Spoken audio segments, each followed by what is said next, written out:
made a video over 3 years ago. This was the title, nothing is as permanent as government temporary program. I was talking about, of course, back in the day, Corona, that they will not stop. And now we are back. Face diapers are about to be put on people's faces in order to protect themselves from this new deadly variant that they already have the vaccine for, apparently. They're not saying that the previous injections, it's not working for this one, but we got this vaccine that it's going to work now. Yes, that's what's going on. A new variant, already a new vaccine, ready to go. The other ones are not working. They already tested all this, I guess, because they know what type of variant exactly it is. Like, it's just incredible with nonsense that we hear. But hey, as long as there are sheeple that are continuing to buy the fear that the suits are selling, we are going to see more loss of freedom. Airports, schools, so many places, hospitals, of course, everything that's got any connections with government is going to be mandatory masks. I don't know if they're going to go into lockdowns again. I'm not sure if that's going to fly this time, but I would not discount it. I would continue preparing like it is actually going to happen, so that way you're good to go if we have another supply chain issue when it comes down to food and everything else, because that's something that a lot of people are playing around with, and you can't ignore the fact that they're talking about this new variant again. It just cannot be ignored. And after what we saw, what they already did in the last few years, I mean, would you be shocked if we did go into another lockdown? I wouldn't, but like I said, I don't think we are going to. Now let's go into slightly shift gears and go to Florida 2020, where I used to live. Pinellas County, close to Tampa, St. Petersburg area, Gulf Boulevard, Gulf Coast, a beautiful area. You got kind of like a Las Vegas Strip. It's way longer. Every half mile there is an entrance to the beach. It was all shut down because of Corona back in the day. For those that are not aware of what Florida did, let's say September is when we moved into the country. We left Florida in September of 2020. Still,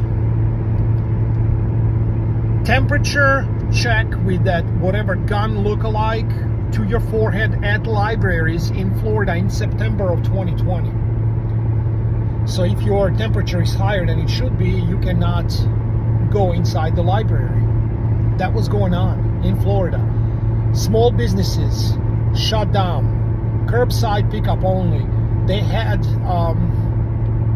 restaurants inside, tables were 6 to 10 feet apart, and the rest of the tables were outside in the heat, also 6 feet apart. They had those idiotic circles with footsteps, whatever, prints on it, which way to go, and all that at Publix grocery stores.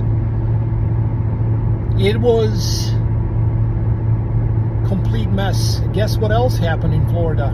For those people that are denying this, they're not admitting what happened. Those Floridians that are actually out there, I read a lot of comments, and they're so proud of Desantis, how he handled this.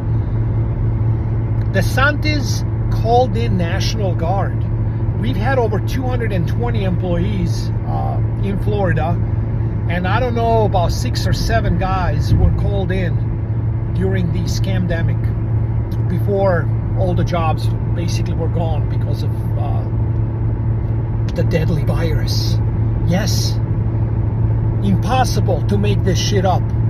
It really is, but it happened. The point of the story is, I don't trust anyone in office. You guys let me know how your state handled it. I traveled to Texas. I got family in Texas. They had playgrounds. Abbott had playgrounds. You know, those nice rest stops, and they were taped off. This was months into the scamdemic. People were masked everywhere from, of course, big cities are mostly liberal, but San Antonio, Houston, I mean, it was like no difference, I think, than California.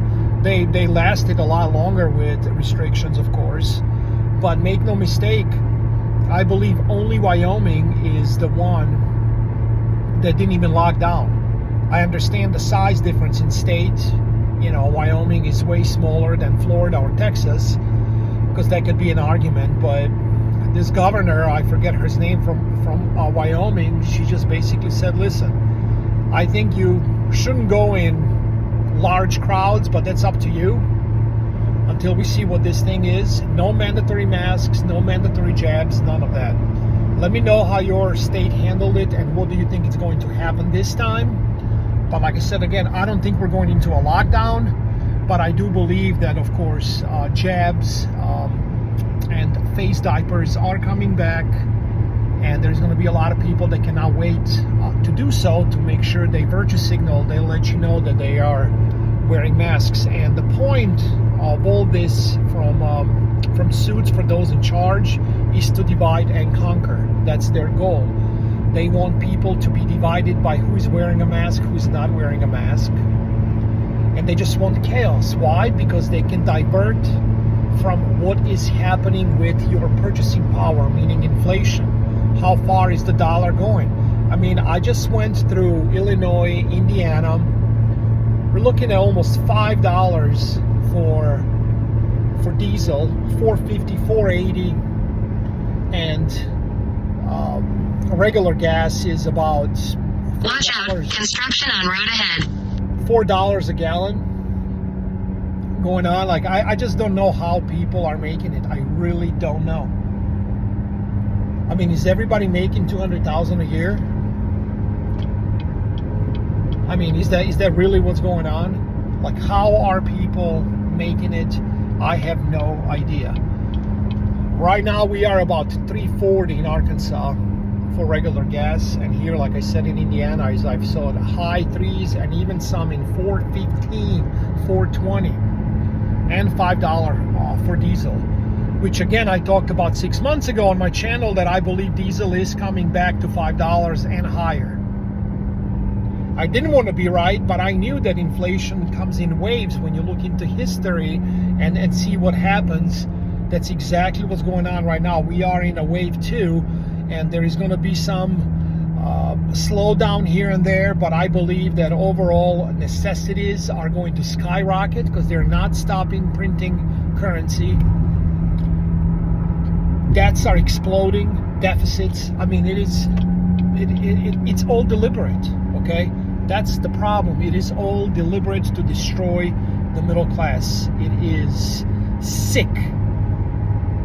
And people are not talking. You got Oliver Anthony. I made videos on him. He's starting to really shake a lot of people up with his music now. And when you listen to the lyrics, it is just amazing. And I think that a lot more people are going to start doing videos and calling these freaks in office, possibly even showing up on Capitol Hill peacefully. Let them hear what's going on, because prices of food are ridiculous, okay? And it's not going any better. Let me know what you guys think about this video. Like it, share it, let me know. Dislike it, tell me where I'm wrong. I'd like to hear from you. I am out. By the way, we'll drop a couple more videos. I got several more hours to go, so I'm going to try to do a couple more videos. All right, bye.